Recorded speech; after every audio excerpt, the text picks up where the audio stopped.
Hello, good morning. Welcome to our next section on the parts of speech before we start actually our agreements on the SAT. Today we are going to cover verbs. Okay, there is a separate section that we have dedicated to the parts of speech on the verbs because that is very important when it comes to agreements. But today we are going to deal with verbs. So the first portion that we are dealing with are the types of verbs. So what are the types of verbs? The first one is the dynamic verbs or the action verbs. These are the verbs that basically pass your action to some other action, some other noun, right? As for example, the boy kicks the ball, right? Kicks the ball. Okay? So that would mean that we are transferring this action. There is an action that is being transferred from one person to another object. These are called transitive verbs.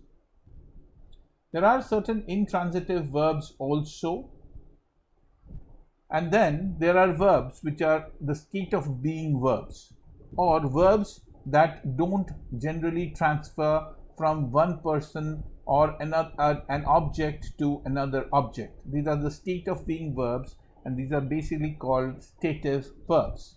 Verbs like love, hate, dislike, seem, right? These are all verbs which are in the stative category of verbs. There is a question that how can we consider that love is a verb? Isn't that an abstract noun? But then you have to remember that every part of speech is completely dependent on how you use that part of speech. As for example, if I say that I run fast, I run fast. The fast pertains to the verb run, and hence it becomes an adverb. I have a fast car. Then the fast pertains to the word car, which is a noun, and therefore it becomes an adjective. Similarly, love obviously by itself is definitely an abstract noun. But look at this sentence. The mother loves the baby. Something like that. I'm just giving a very arbitrary example. Right? In this case, you can see that the mother is in this case loves becomes a verb. So the examples of dynamic or action verbs are walk, laugh, swim, play, eat, drink, sing, dance, everything that you can have. And those of stative verbs are want, need, prefer, love, hate, dislike, things like that. Very important that we generally don't use these stative verbs in their continuous forms, right? So we don't use the verb, say, let us take an example, let us take a stative verb, say see. The verb is generally not used as seeing. Seeing would mean something which is very different. Seeing would probably mean meeting. Same, I generally won't use the word want that I've used here somewhere. I don't know where. Yeah, want, right? Okay, as wanting. So to use it something like I'm wanting to do something of that sort is incorrect because wanting is deficient. Wanting means deficient. His technique was found wanting. Wanting means deficient. So there are these verbs that generally are not used in the same sense as their continuous tenses. In fact, all the verbs which pertain to our senses are sensory verbs or the stative verbs. Like see, I have already given you here. Hearing would mean something that goes on in the court. Tasting would mean to draw some effect out of something. Smelling means to doubt. Feeling is something that is again not something that is used in terms of their continuous tense. These are all verbs which are used in involuntary action or passive or unintentional actions. They are all stative. I can't see without my glasses. The cake still tastes great if it were not, or if it is not your birthday. Taste. See. These are all verbs which are generally not used in their continuous tense.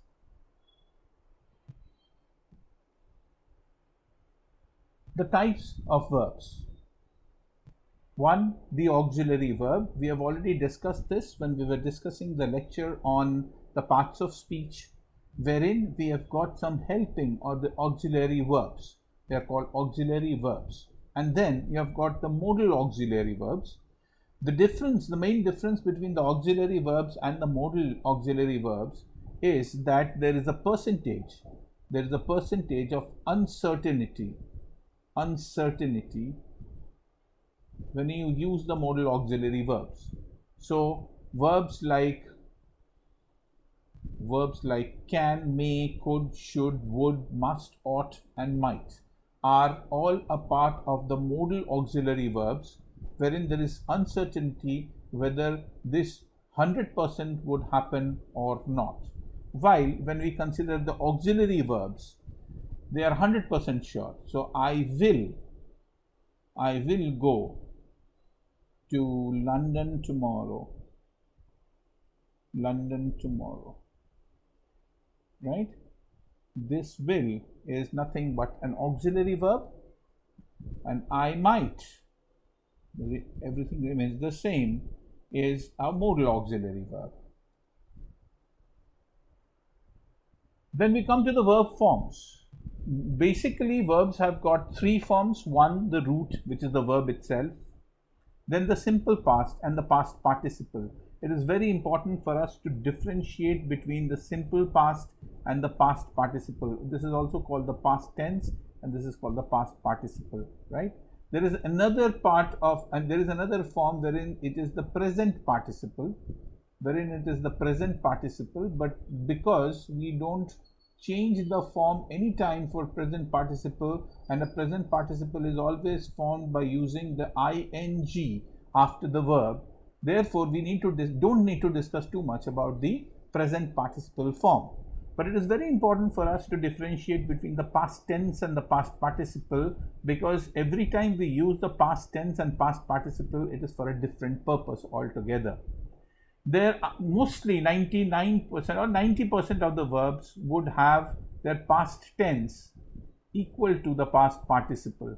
Both are same, generally used by suffixing ed to the verb. But then there are a group of verbs which are called irregular verbs, like sing, see. These are all irregular verbs wherein the past tense is not equal to the past participle, and these are the verbs. So sing becomes sang and sung, saw and seen, fell and fallen, give is gave and given, go is went and gone, eat, another verb, right? Eat is ate and eaten. These are a part of verbs or a group of verbs called the irregular verbs, wherein the past tense is not equal to the past participle. We are going to use this when it comes to our agreements. All these parts of speech that we are going to study, we are going to apply them to our agreements. The infinitives and gerunds. Basically, an infinitive starts with the word to plus verb. So to plus verb is an infinitive. This is the infinitive form, right? So that is how to forgive is defined. That is an infinitive. To forgive is defined. Bring a snack to eat if you get hungry. So these are all infinitive forms of the verb, and a gerund could be made by adding an ing to the verb. Running is too difficult. So it forms a gerund by adding ing to run. Basically, gerunds would act as nouns.